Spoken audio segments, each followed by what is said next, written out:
Standing outside the glowing neon sign of my daughter-in-law's grand opening, my son blocked my path and told me I was an embarrassment. He smugly announced they had already seized my townhouse, thinking I was just a helpless widow. He did not know that 72 hours ago, a lawyer called me about a massive ranch my late husband left behind. If I had spoken up sooner, I would have lost that too. But tonight, my silence is my weapon. My name is Evelyn Hartwell, and at 58 years old, I have learned that the sharpest betrayals often come wrapped in silk rather than barbed wire. I stood on the damp pavement of the Rivergate district in Cleveland, the November wind biting through my coat, staring up at the garish pink neon sign that buzzed overhead Sloane House. It was supposed to be a sanctuary of high-end lifestyle products, but to my eyes, it looked like a tombstone for my bank account. My son, Grant, stepped directly into my path before my shoe could even graze the edge of the plush red carpet. He looked impeccable in a charcoal suit that cost more than my car, but the look in his eyes was ugly. It was a look of panic masquerading as authority. "Mom, don't go in there," Grant said, his voice a low, frantic hiss. "Just go home. The place is full of investors, influencers from the coast. You will just make them uncomfortable." He did not say the words, "You look poor," but they hung in the air between us like thick smoke. I did not argue. I did not smooth the front of the navy dress I had spent 3 hours altering to look presentable. Instead, I shifted my gaze past his expensive shoulder to the glass doors of the venue. My grandson, Lucas, was standing just inside the entrance, near a tower of champagne glasses. At 17, he usually carried himself with a slouch, but tonight he was rigid. He was gripping the strap of his backpack so hard his knuckles were white. When he saw me looking, Lucas held my gaze for a split second and gave a tiny, almost imperceptible shake of his head. His face was flushed, his eyes bright with suppressed tears. That was the signal. They did it. Grant saw me looking away and stepped sideways to block my view, reclaiming my attention. He adjusted his silk tie, a nervous tic I had watched him develop since meeting Sloane. "Look, Mum, it is better this way," Grant said, his confidence returning now that he thought he had bullied me into submission. "We just made a big announcement inside, the townhouse you paid to renovate. We gifted the title to Sloane tonight. It is a launch present, to show the investors we have solid capital assets. You understand?" "Right. It is just business." The air seemed to vanish from the street. The townhouse. The modest property in Lakewood I had bought with decades of scrubbing floors, saving dimes, and ruining my knees. He spoke of giving it away as if it were a trinket, not the roof over my head. He had just admitted to stealing my home to impress a room full of strangers who would forget his name by morning. I looked at my son, really looked at him, and realized the boy I had raised on soup and sacrifice was gone. In his place stood a man who saw me not as a mother, but as a resource to be mined until empty. But Grant did not know about the phone call I received exactly 72 hours ago. He did not know about the file currently sitting on the desk of a lawyer named Marcia Klein. I kept my face perfectly still, a mask of calm that I saw unsettle him. "Lucas," I said, my voice steady and cutting clearly through the street noise. "Do you want to tell him? Or should I?" Grant blinked, his smug expression faltering. "What, tell me? Tell me what inside the boutique?" The bass of the music system thumped against the glass, vibrating the ground beneath our feet. I could see the flashes of cameras, the bright smiles of people drinking free alcohol. They were celebrating a theft. They had no idea that the asset Grant had just bragged about had been flagged for fraud less than 2 hours ago. They did not know the paperwork was already frozen by the county clerk. I pulled the sleeve of my coat down to cover the rough, cleaning fluid burns on my wrist.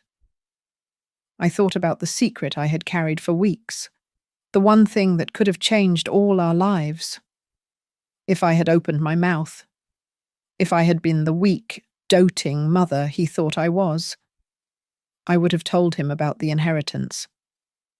I took a step back from the red carpet. I was not leaving because I was ashamed. I was leaving because the fuse was already lit, and I wanted to be watching from a safe distance when the structure collapsed. If I were you, Grant, I said softly, I would stop talking about assets you do not own. As I turned my back on the glowing Sloane House sign, I felt a cold, hard knot in my chest loosen. If I had told them about the ranch in Montana from the start, I would have lost it in a single forged signature. I was not born into a world of neon lights and champagne towers. My life began in a cramped, drafty house in a small, rust-belt town just outside of Erie, Pennsylvania. I was the middle child in a line of 7, which meant I was neither the heir nor the baby to be coddled. I was simply an extra set of hands. By the time I was 14 years old, I knew the smell of industrial dish soap better than the scent of any flour. I scrubbed grease off diner floors and hauled heavy crates in the back of grocery stores. I learned very early that if I kept my mouth shut and my hands moving, people would leave me alone. Silence was not just a personality trait for me, it was a survival strategy. I learned to be invisible because being noticed usually meant more work or trouble. Then came Hank Hartwell. He was different from the boys in town who peaked in high school and spent the rest of their lives angry about it. Hank was a man of the outdoors, with skin weathered by the wind and hands that were rougher than mine but infinitely gentler. He did not look through me like the customers at the diner did, treating me as part of the furniture. When he spoke to me, he looked me dead in the eye. "Evelyn," he said to me once, holding the heavy metal door of the diner open while I struggled with a trash bag. "You work too hard for someone who never gets a proper thank you." We married 6 months later. It was a simple affair, with no photographers, no stylized hashtags, and certainly no investors to impress. But when Grant was born a year later, I looked at the two of them, my quiet, steady husband and my loud, squalling son, and thought, this is it. This is a real family. For the first time, I felt like I was not just labor, I was a person. Money was always tight. Tight enough to snap if we pulled too hard. Hank took long-term contracts out west, working on pipelines and heavy infrastructure projects that kept him away for 3 or 4 months at a time. He hated leaving, but the pay was better than anything in Pennsylvania. While he was gone, I took the night shift at a commercial cleaning company called Redwood Meridian Services. I spent my nights pushing a heavy floor buffer down endless linoleum corridors, the drone of the machine becoming the soundtrack of my life. It all ended on a Tuesday in February. The call did not come from a doctor or a friend, but from a state trooper. There had been a pile-up on an icy highway in Wyoming. Hank was gone before the ambulance even arrived. I remember standing in our kitchen, gripping the receiver until my fingers went numb, waiting for someone to tell me it was a mistake. But no correction came. Instead of a husband coming home, I got a stack of medical bills and the deafening silence of relatives who were terrified I might ask them for a loan. I buried my husband and buried my grief because Grant needed to eat. I doubled my shifts at Redwood Meridian. I moved us into a series of short-term rental apartments, each one smaller and damper than the last. My life became a blur of lemon-scented disinfectant and grey water. My knees began to ache permanently from kneeling on hard tile, and the smell of bleach settled so deep into my pores, I thought I would never smell like a human being again. But Grant never went to school without new shoes. He never missed a field trip. He never lacked a textbook. Grant grew up fast, eager to leave the struggle behind. I grew old just as quickly, my body paying the tax for his comfort. But through all those years, through the exhaustion and the loneliness, I held on to a strange, small memory. Before he left for that last trip, Hank had held my face in his hands, his thumbs tracing my cheekbones. "Evie, if anything ever happens to me," he had whispered, looking intense and serious in a way that scared me, "you just wait. You will get a letter from a far place." I made sure of it. For 20 years. I thought it was just sweet talk. I thought it was just a dying man's wish to comfort his wife. I never imagined that the letter would actually come, or that it would arrive precisely when my son decided I was no longer of use to him. I thought I had nothing but my own 2 hands, but Hank had left me a shield. I just did not know I was holding it until the war had already started. The shift happened slowly, like a hairline fracture spreading across a windshield until the whole view is distorted. As Grant entered his teenage years, the boy who used to run to the door when I came home from work began to hesitate. He stopped asking me how my shift was. He started asking me to park my rusted sedan down the block so his friends would not see it. He stopped bringing friends inside altogether. I remember coming home early one Tuesday afternoon, my uniform still smelling faintly of ammonia and industrial wax. I was about to turn the key in the lock when I heard voices inside. Grant had brought 2 boys over, thinking I would be gone until 6. "Your mom is never home, man," one boy said. "What does she do again?" There was a pause, a silence that felt heavy enough to crush me through the wood of the door. "She is. She is in building management," Grant said, his voice pitching up slightly the way it always did when he lied. "She oversees the whole maintenance division for a big corporate firm. She is very important." I stood there in the hallway, my hand freezing on the doorknob. I was not a manager. I was the woman who scrubbed the toilets the managers used. I lowered my hand, turned around, and walked back down the 3 flights of stairs. I sat on a bench in the park for 2 hours until I knew his friends were gone. When I finally went inside, I smiled and asked him about his day, and he smiled back, relieved that his secret shame was safe. When Grant was accepted into a business program at a university in Ohio, I was so proud I cried. He was going to escape this life, to make it happen. I sold the car and started taking the bus, adding an extra hour to my commute each way. I picked up weekend shifts. I effectively traded the cartilage in my knees for his tuition, semester by semester. Then he met Sloane Mercer. Sloane came from a family that had been buying and selling real estate in Cleveland for 3 generations. She was beautiful, sharp, and spoke with a cadence that suggested she was constantly being recorded for a reality television show. The first time Grant brought her to our small apartment, the air in the room seemed to change. Sloane did not take off her coat. She stood in the center of the living room, her eyes darting to the scuff marks on the baseboards and the worn patches on the rug. "It is charming," she said, the word dripping with polite venom. "Very cozy." I had spent all afternoon cooking a pot roast, trying to make the place smell like a home. Sloane took 1 small bite, chewed it slowly, and put her fork down. "It is delicious, Mrs. Hartwell, she said, forcing a smile that did not reach her eyes. But it smells a bit heavy in here, doesn't it? Like frying oil and old dust. Grant did not defend me.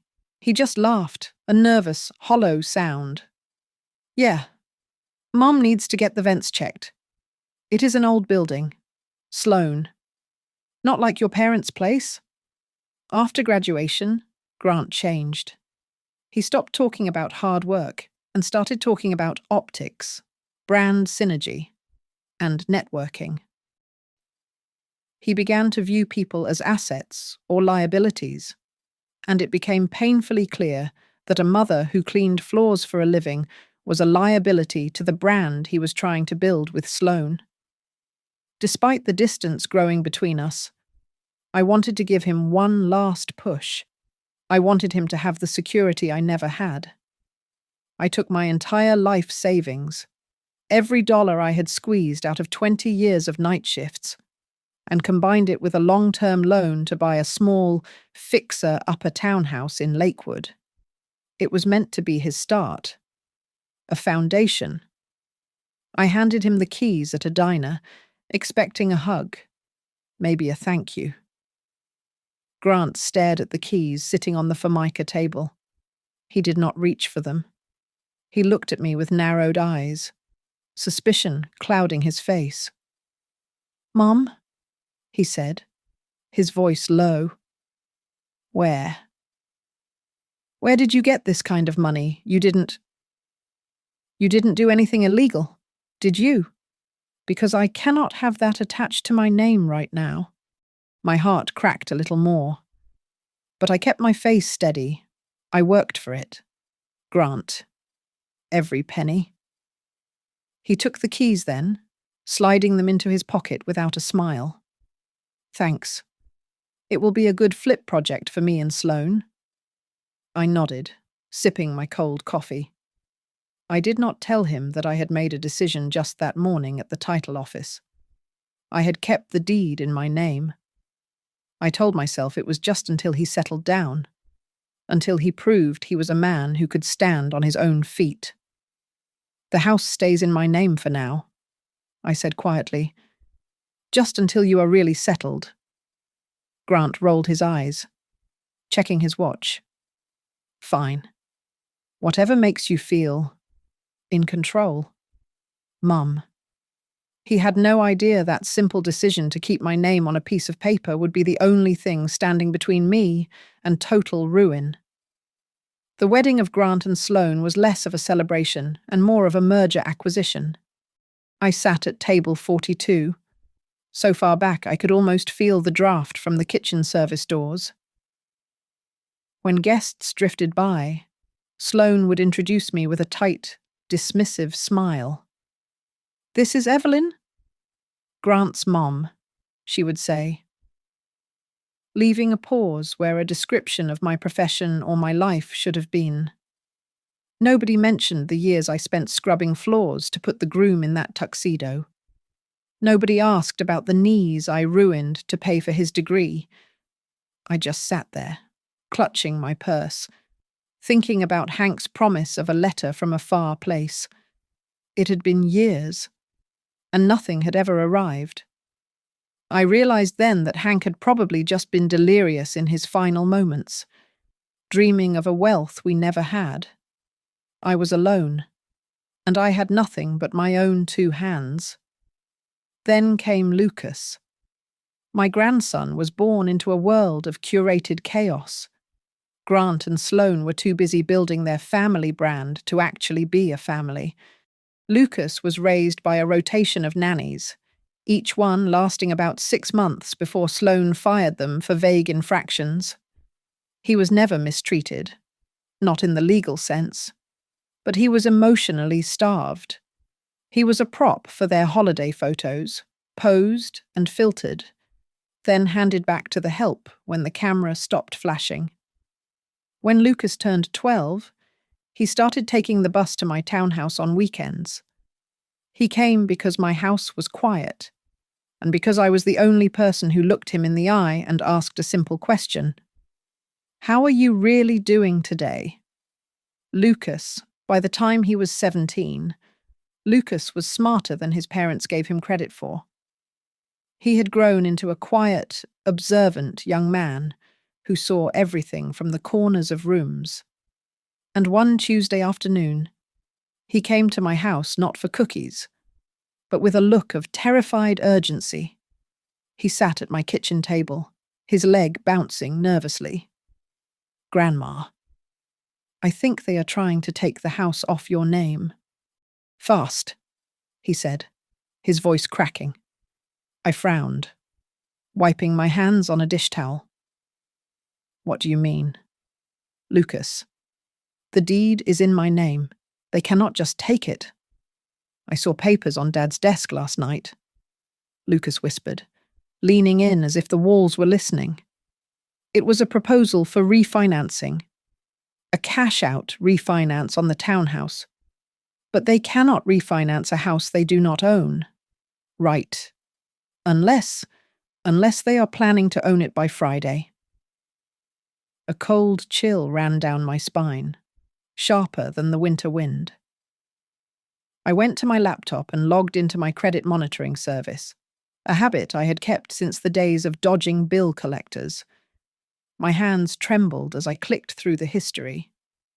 There it was, a hard inquiry on my credit report, dated just 3 days ago. The inquiry came from a private lending firm I had never heard of. Coincidentally, the same day Sloan had posted on social media about a big meeting with new financial partners. "There is more," Lucas said. He pulled his phone from his pocket. I shouldn't have done this. But Mum left her laptop open. I took a picture. He slid the phone across the table. It was a grainy photo of an email chain between Sloan and a loan officer. My eyes focused on the highlighted text in the middle of the screen. "Don't worry about the title transfer. We will have the deed adjustment ready for the notary this week. We just need her signature on the transfer affidavit. Old people don't check what they are signing if you rush them." I stared at the words. Old people don't check. It was not just greed. It was not just a son needing help. This was a calculated, scripted plan to strip me of the only asset I had left.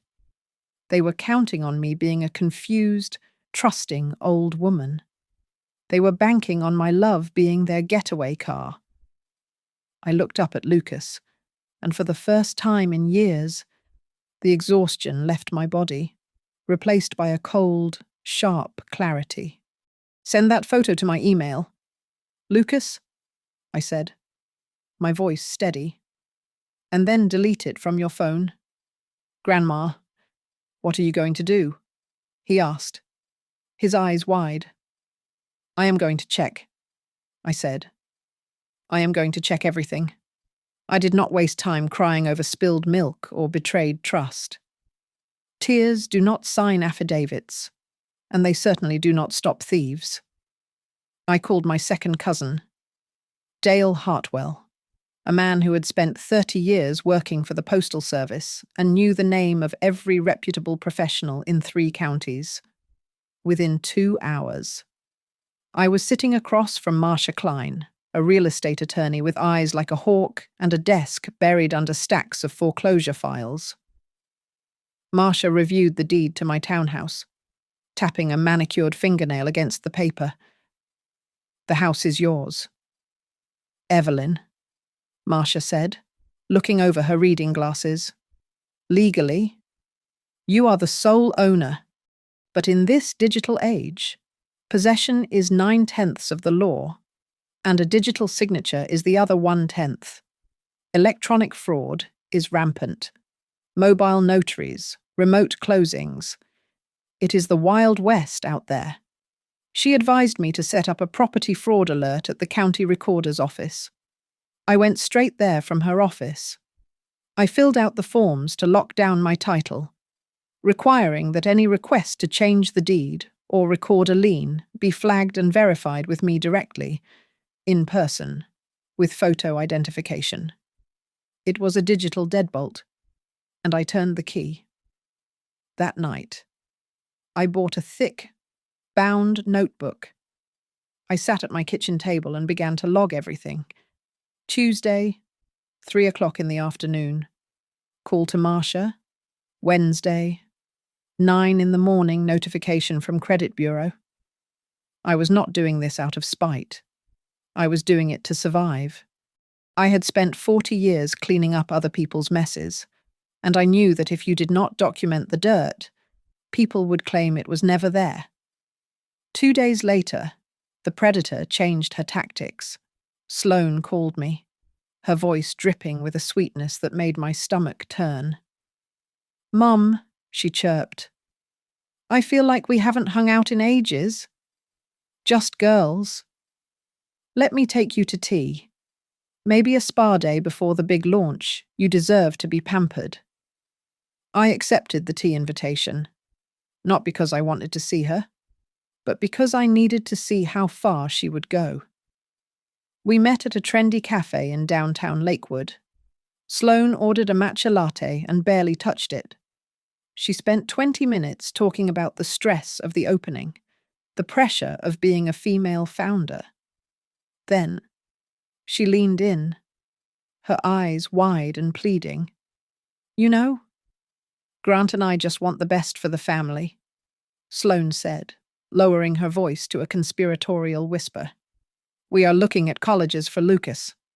Ivy League, obviously, but the tuition, it is astronomical. We need this concept store to be a massive hit to secure his future. We just need a little liquid capital to get the inventory released." She paused, waiting for me to offer, waiting for the foolish old woman to hand over the keys to her security. "So," she continued, "we were thinking, since the townhouse is just sitting there, we could leverage it, just for a bridge loan. 6 months. Tops. It is for Lucas, really." I looked at her perfectly applied makeup, the desperation hiding behind her false lashes. She was using my grandson as bait. "Lucas is a smart boy," I said, taking a sip of my black tea. "He knows that debt is not a ladder you climb to success." Sloane's smile faltered. "But don't you want him to have the best? Don't you want him to have the life you never had?" "Lucas needs truth more than he needs a concept store," I said evenly. The mask slipped. For 1 second, her face contorted into something ugly and sneering before she smoothed it back over. She did not say another word about the house, but the check came, and she let me pay. When I got home, my phone rang. It was Marcia. "Evelyn." "Are you sitting down?" Marcia asked. My paralegal was digging through the county's online pending file queue. "We found a power of attorney document uploaded this morning." My hand gripped the phone tight. A power of attorney. "I never signed one." "I know," Marcia said, "but it looks like you did. The signature is a very good copy. However, there is a mistake. A small one. Your middle name on the document is spelled Anne without the ET. Your legal middle name is Anne with an ishte." I closed my eyes. Only family made that mistake. My husband, Hank, had always written Anne in his letters because he was a terrible speller, and Grant had picked up the habit as a child. A stranger would have copied the spelling from my driver's license. My son had done this. They didn't just forge it, I whispered, the realization hitting me like a physical blow. They were lazy about it. They were arrogant. Marcia corrected. "They assumed you would never see it. They assumed that by the time you found out, you would be too ashamed of the family scandal to sue them."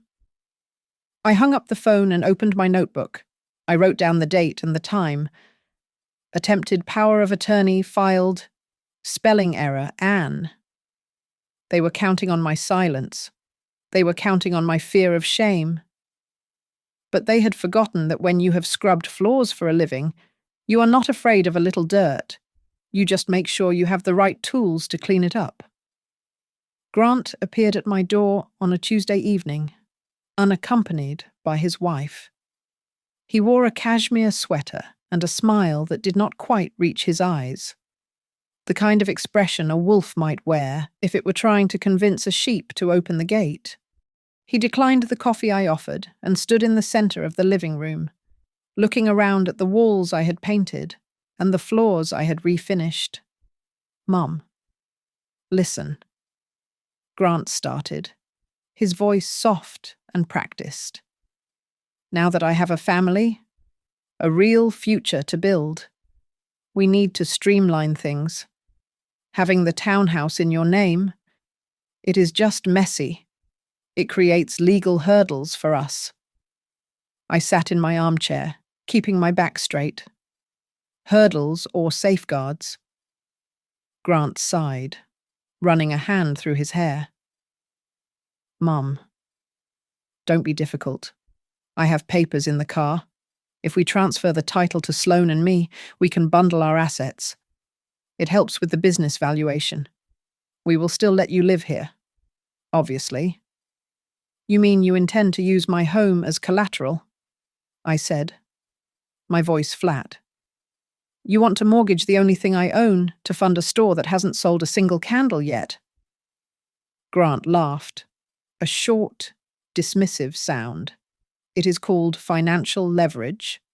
Mum, every business person uses it.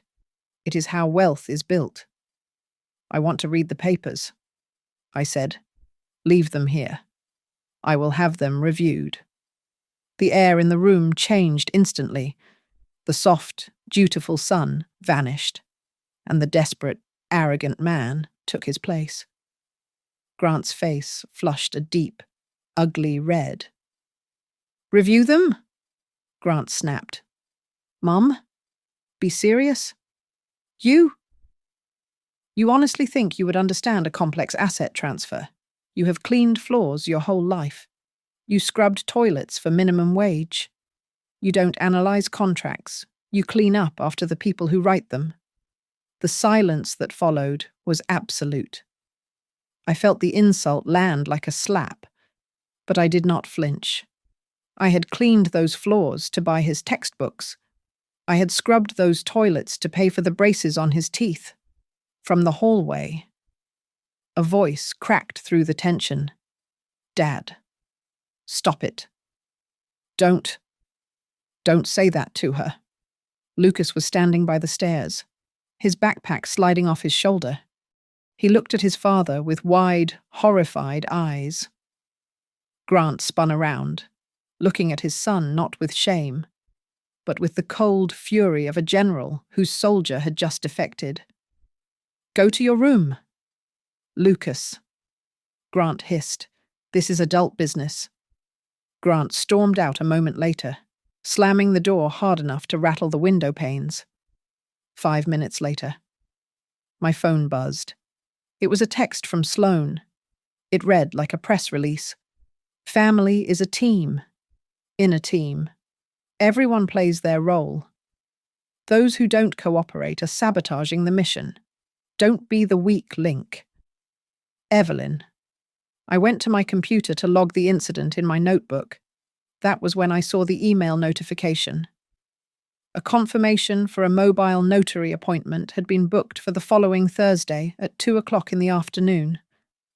The appointment was booked in my name, at my address. But on Thursday at 2:00, I was scheduled to be at work. Someone was planning to impersonate me, sign the papers, and steal my home while I was buffing floors across town. I called Marcia immediately. Her voice was grim. "Evelyn, if they go through with this," Marcia said, "it is a felony. You have to be ready. If that deed gets recorded with a fake signature, we go to the police. Are you prepared to do that to your son?" My hand trembled. but I thought of the way Grant had looked at Lucas like he was an obstacle, not a child. I am prepared. The next morning, the universe decided to tip the scales. My cousin Dale knocked on my door. He held a thick, yellowed envelope in his hand, covered in dust and stamped with postmarks from nearly 2 decades ago. "Evelyn," Dale said, looking bewildered. They were clearing out the dead letter office at the regional distribution centre because of the renovation. This fell behind a sorting machine 20 years ago. It is addressed to you. My heart hammered against my ribs as I took the envelope. I recognized the handwriting instantly. It was blocky, uneven, and familiar. Hank. I sat at the kitchen table and tore it open. The smell of old paper and stale tobacco drifted out. Inside was a handwritten will and a property deed. Hank had not just left me memories. He had left me a ranch outside of Miles City, Montana. He had inherited it from an uncle just months before he died and had been waiting to surprise me. But it was the condition written in the will that made my breath catch in my throat. To my wife, Evelyn Ann Hartwell. This land is hers to hold or sell as she sees fit. However, should she pass, or should she wish to transfer ownership, under no circumstances shall the title pass to my son, Grant, until his son, my grandson, reaches the age of 18. I know my boy. He wants the fruit before he plants the tree. I stared at the paper. Hank had known.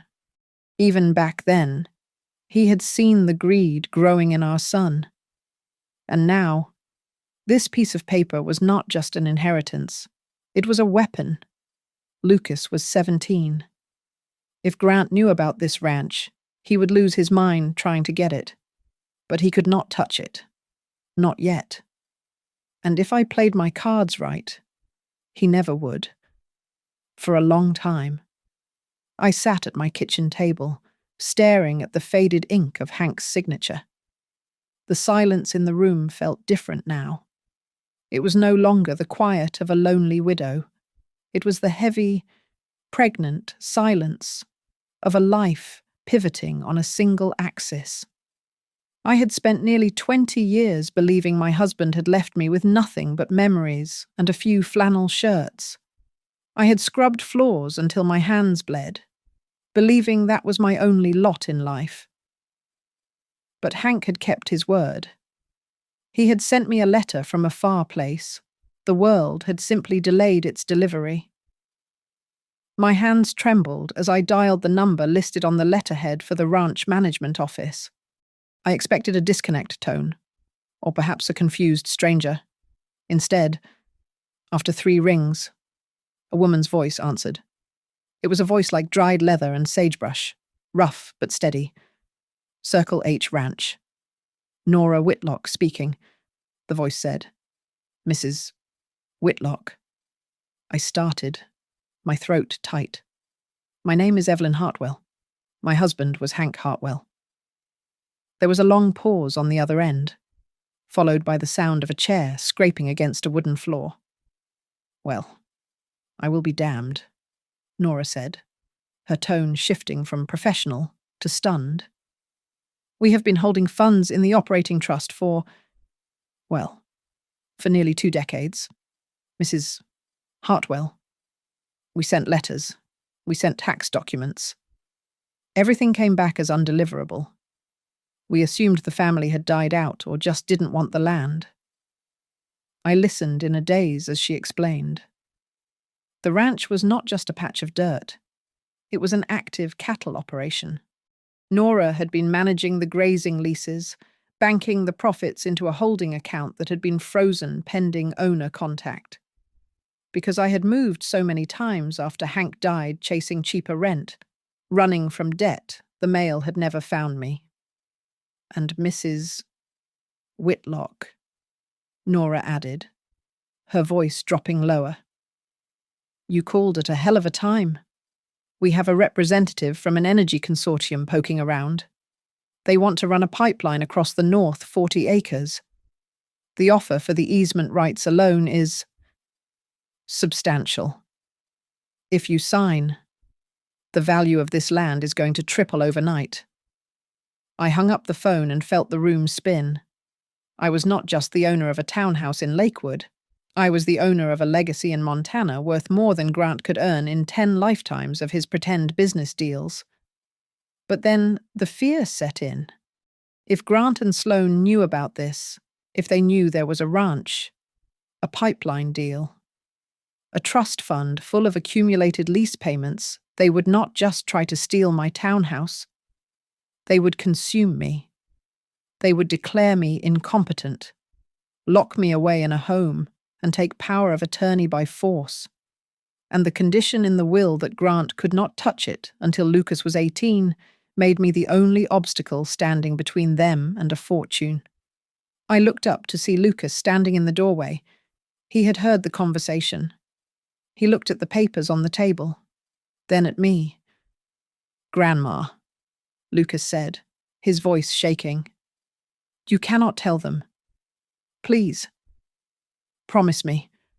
Don't tell them." I reached out and took his hand. "Why?" "Lucas. Because if they know about this money," he whispered, tears pooling in his eyes, "they will never let you go.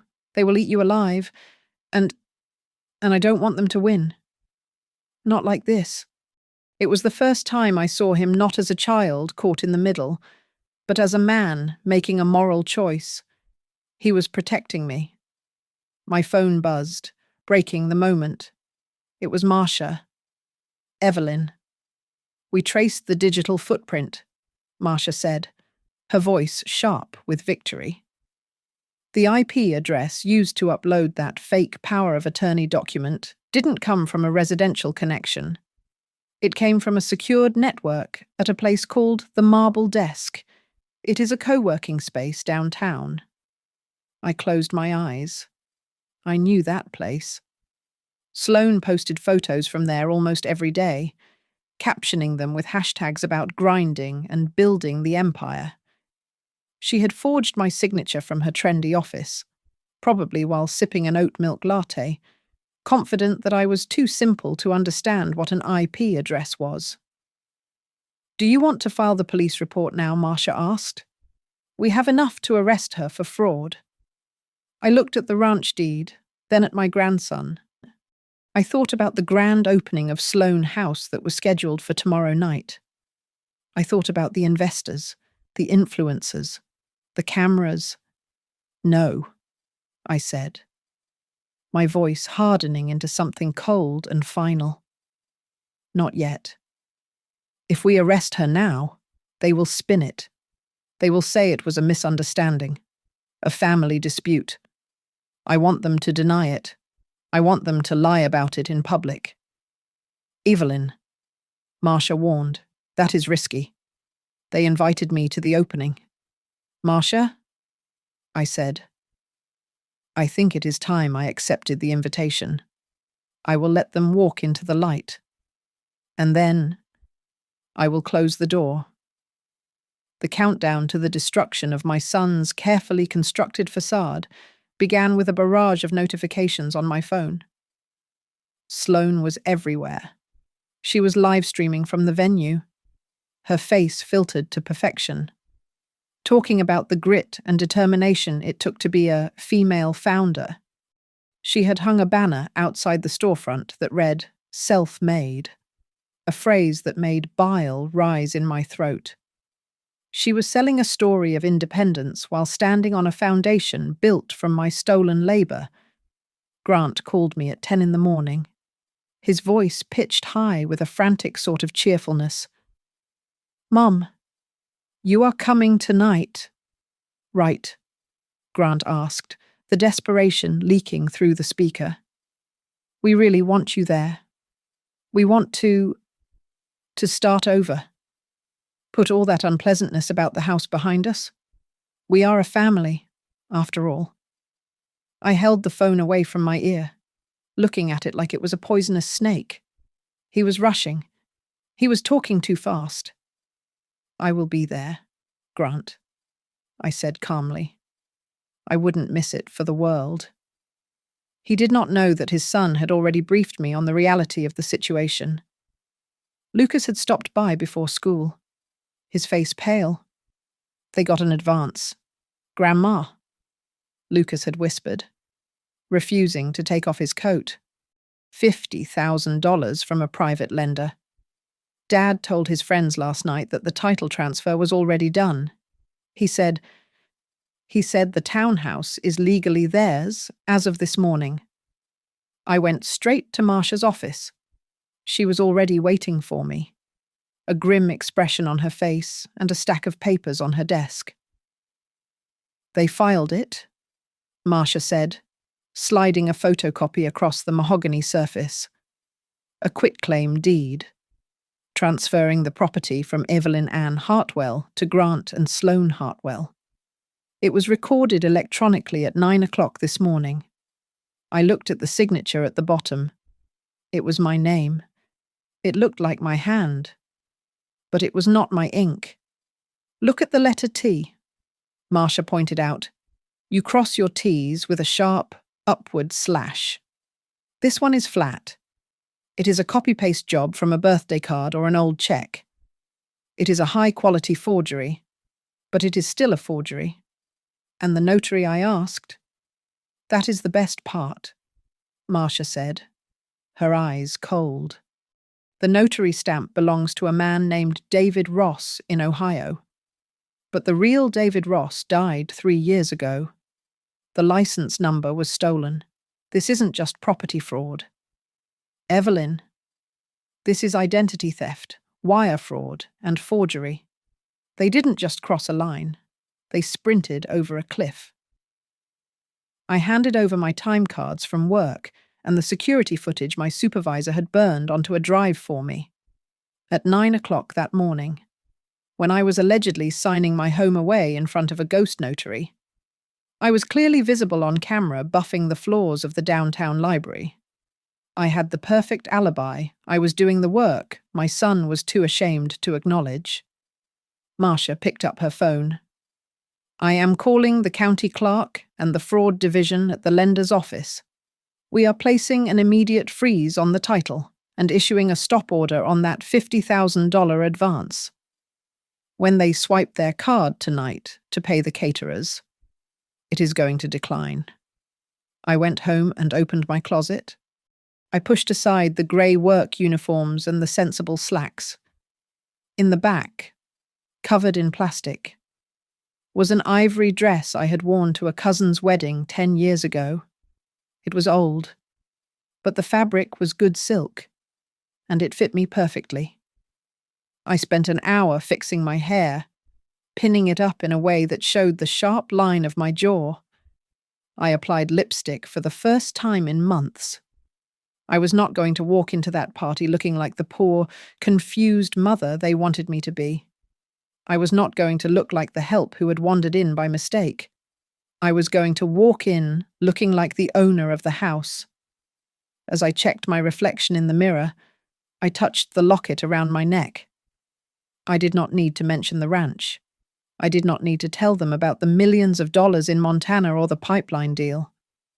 That was my secret, my safety net for Lucas. For tonight. The townhouse was enough. It was a small, modest lock, but it was the only thing holding their entire house of cards together. And I was holding the key. Showtime. I whispered to the empty room. I walked out the door, leaving the lights off. I knew that by the time I returned, the people who tried to rob me would be standing in the dark. The interior of Sloane House smelled of expensive desperation and fresh lilies. I arrived 20 minutes early, parking my car down the street to watch the spectacle unfold through the floor-to-ceiling glass windows. It looked like a stage set for a play about success, but I knew the script was a tragedy. Inside, a pyramid of crystal champagne glasses shimmered under the track lighting. A photographer was already testing his flash, blindingly bright bursts of white light that illuminated the VIP list pinned to a clipboard near the door. The names on that list were sorted by influence, a hierarchy of human value determined by follower counts and bank balances. Grant was pacing the floor like a man walking to the gallows. He adjusted his tie, smoothed his jacket, and then adjusted his tie again. He looked exhausted, his eyes shadowed and restless. Sloane stood in front of a gilded mirror near the register, practicing her smile. She looked radiant in a sequined dress that probably cost more than my first car. But from where I stood, I could see the truth.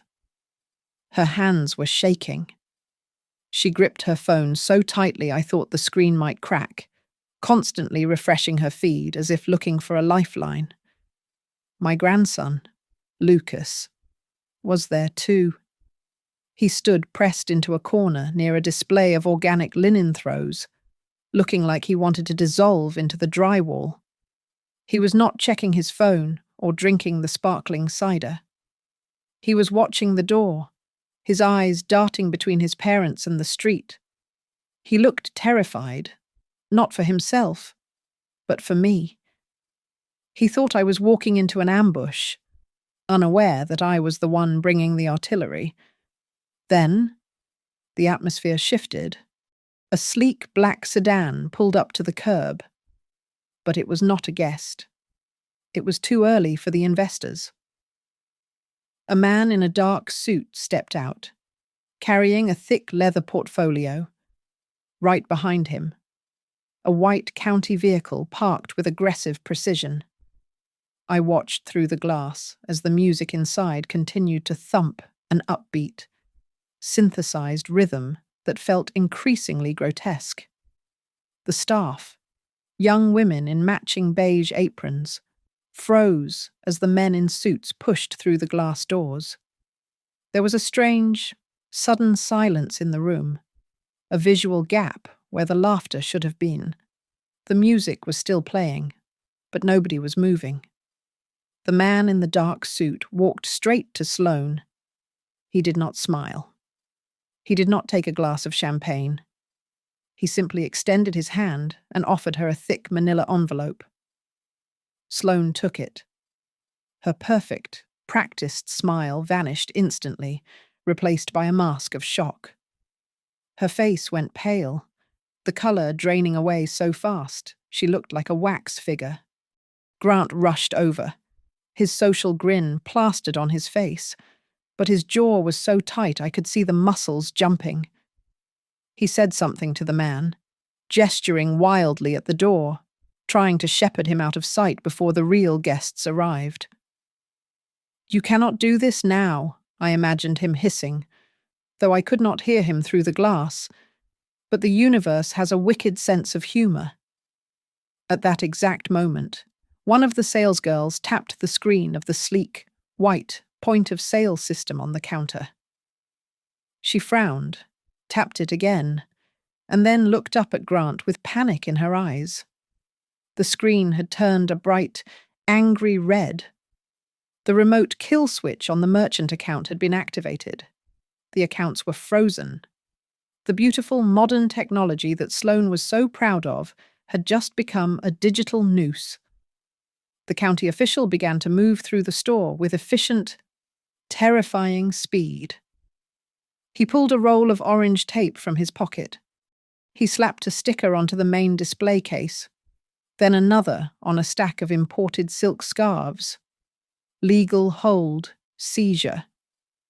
The words were small from a distance, but to Grant and Sloane, they must have looked like billboards. Sloane dropped the envelope.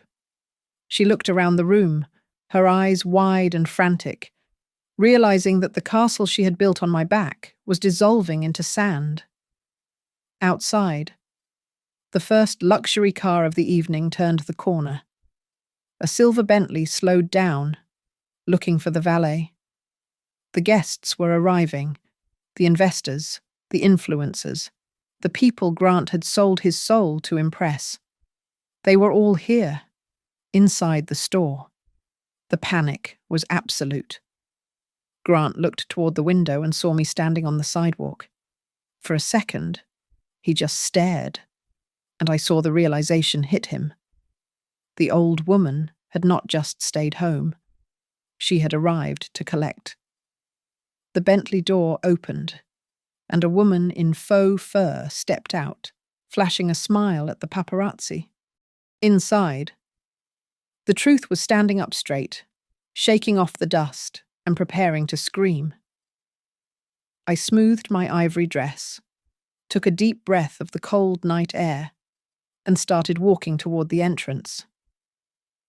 "Ready or not?" I whispered. I stepped onto the red carpet at the exact moment the first wave of VIP guests began their synchronized arrival. A camera flashed, blindingly bright, capturing my ivory silk dress and the defiant set of my jaw. Grant turned around at the sound of the shutter, his face draining of color until he looked like a man seeing his own ghost. He abandoned the investor he was charming and rushed toward me, his movements jerky and uncoordinated. Mom Grant hissed, his voice low and trembling with suppressed rage. "What are you doing here, I told you? I told you it was better if you stayed home." I looked him up and down, taking in the expensive suit that was likely paid for with credit he did not have. "You invited me, Grant," I said, my voice carrying clearly over the ambient lounge music. "I came to congratulate you. And to finish this." Before he could respond, Sloane materialized at his elbow. Her eyes were darting around the room, taking in the seizure stickers that the county officials were currently placing on her displays. She lunged toward me, abandoning all pretense of the sweet daughter-in-law. "You reported us," she screeched, her voice cracking. "You actually called the police on your own family." I did not raise my voice. I did not scream. I let my words fall like stones into a deep well. "You forged my signature," I said, looking her dead in the eye. "You tried to steal the roof over my head.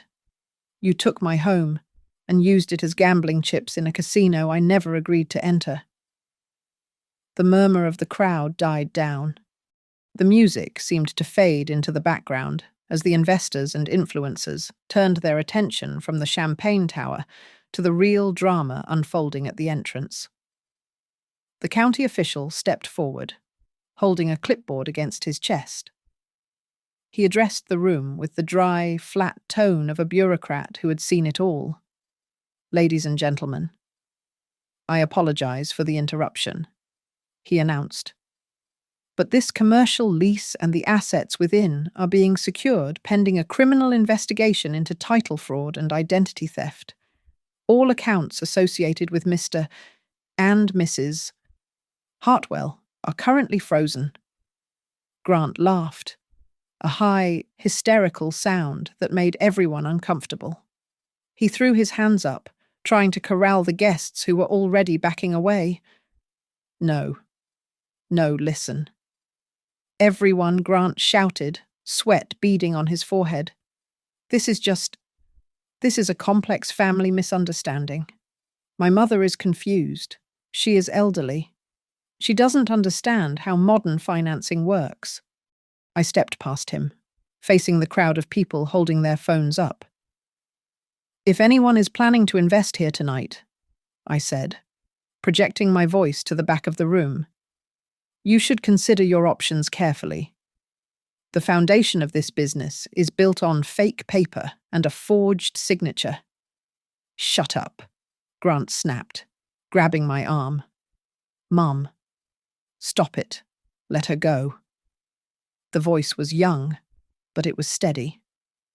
Lucas stepped out from the shadows of the linen display. He walked into the center of the circle, standing between his parents and me. The room went silent. "Lucas, get back," Sloane warned, her eyes narrowing. Lucas looked at the crowd, then at his father. "Dad, stop lying." Mum and Dad never paid a single dollar for that townhouse. They didn't renovate it. They didn't buy it. My grandmother paid for it every month. She scrubbed floors and cleaned toilets for 20 years to pay for it. The gasp in the room was audible. The influencers who had been live streaming the glamorous launch were now zooming in on Grant's humiliated face. The photographers shifted their angles, capturing the ruin instead of the rise. Grant let go of my arm as if it were burning him. He looked at the investors walking out the door, then turned back to me, his eyes wet with panic. He grabbed my hands, his voice dropping to a desperate whisper. Mom. Mom. Please. We can fix this. Just tell them you forgot. Tell them you signed it and forgot. I will give you anything. I will pay off the loan. Just don't do this to me. I pulled my hands away. They were steady. His were shaking. You called me a burden, Grant, I said softly. You told your friends I was an embarrassment. But you are the one standing on my back. You are the one living off my labor. I turned to leave. The party was over. The empire had crumbled before the first sale. Sloane screamed after me, her voice raw and ugly, stripped of all its polished veneer. Go ahead. Walk away, she yelled. You think you won. You have nothing. You are just a bitter old woman with a crumbling townhouse. What do you have besides that house? Nothing. You have nothing. I stopped at the door. I looked back at them, my son and his wife, standing in the ruins of their own greed. I thought of the letter from Montana. I thought of the ranch, the pipeline deal, and the millions of dollars sitting in a trust that Grant would not be able to touch for years, all because he could not wait for an old woman to die. I smiled. A small, genuine smile. I have one more thing. Grant, I said, looking past Sloane directly at my son.